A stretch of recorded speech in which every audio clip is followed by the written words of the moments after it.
இருப்பீங்கன்னு நான் விசுவாசிக்கிறேன்.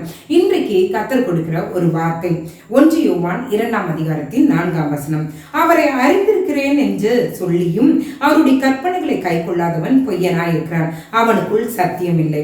இன்றைக்கு ஆண்டவர் நம்மளிடத்துல சொல்ல விரும்புகிற முக்கியமான ஒரு காரியம் என்னன்னா, எனக்கு ஆண்டவரை நன்றாக தெரியும், இயேசுவே எனக்கு தெரியும் என்று மாத்தட்டி கொண்டு நம்ம உட்கார்ந்துருக்கிறோம். ஆனா ஆண்டவர் சொல்றாரு, என்ன தெரியும்னா நம்ம செய்ய வேண்டியதுன்னா அவருடைய கற்பனைகளை கை கொள்ள வேண்டுமா, அப்பொழுதுதான் அவரை அறிந்தவராய் இருக்கிறோமா. இன்றைக்கு அவருடைய கற்பனைகளை நம்ம கை கொள்ளுகிறோமா? ஆண்டவர் இயேசுவானவர் நமக்கு கொடுத்தது 2 கற்பனைகள் தான். உன் தேவனாகிய கர்த்தரை முழு இருதயத்தோடு, முழு உள்ளத்தோடு, முழு ஆத்மாவோடு நீ நம்ம ஆண்டவரை நேசிக்கணும். 2வது, உன்னிடத்தில் அன்பு கூறுவது போல பிறனிடத்திலும் அன்பு செய்யணும்.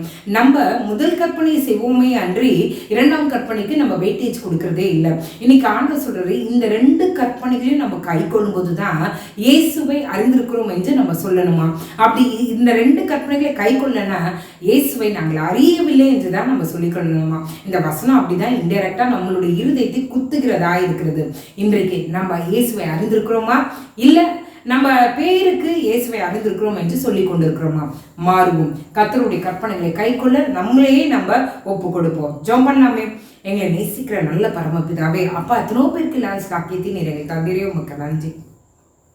உண்மை அறிந்திருக்கிறோம் என்று சொல்லியும் ஆண்டவரே, உங்களுடைய கற்பனைகளை நாங்கள் இன்னும் கை கொள்ளவே இல்லை ஆண்டவரே. உன்னிடத்தில் நீ அன்பு கூறுவது போல பிறனிடத்திலும் அன்பு கூறுவாயாக என்கிற வார்த்தையை நாங்கள் மறந்து போய் நாங்கள் இயேசுவை நேசிக்கிறோம், இயேசுவை நேசிக்கிறோம் என்று மாத்தட்டி கொண்டிருக்கிறோம் ஆண்டவரே. இங்கே நீர் அழகாய் சொல்கிறீர் ஆண்டவரே, சீஷன் மூலமாக ஆண்டவரே, உங்களுடைய கற்பனைகளை கை கொள்ளும் போதுதான் உண்மை அறிந்திருக்கிறோம் என்று உண்மையாய் அறிந்திருக்கிற கூட்டங்களாய் நீர் எங்களை மாற்றுங்க ஆண்டவரே. எங்கள் குடும்பங்களில் சமாதானம் உண்டாகட்டும். எத்தனை பேர் ஆண்டவருடைய கருத்தின் கிரியைகளுக்காக வெயிட் பண்ணிட்டு இருக்காங்களோ அந்த காரியங்களும் அவங்களுடைய வாழ்க்கையில் நிறைவேறுவதாக. காலை எழுந்து உங்கள் நாமத்தை மகிமைப்படுத்த கிருபை செய்யுங்க. இயேசுவின் மூலம் ஜெபம் கேளும் நல்ல பரமபிதாவே. ஆமென், ஆமென், ஆமென். God bless you.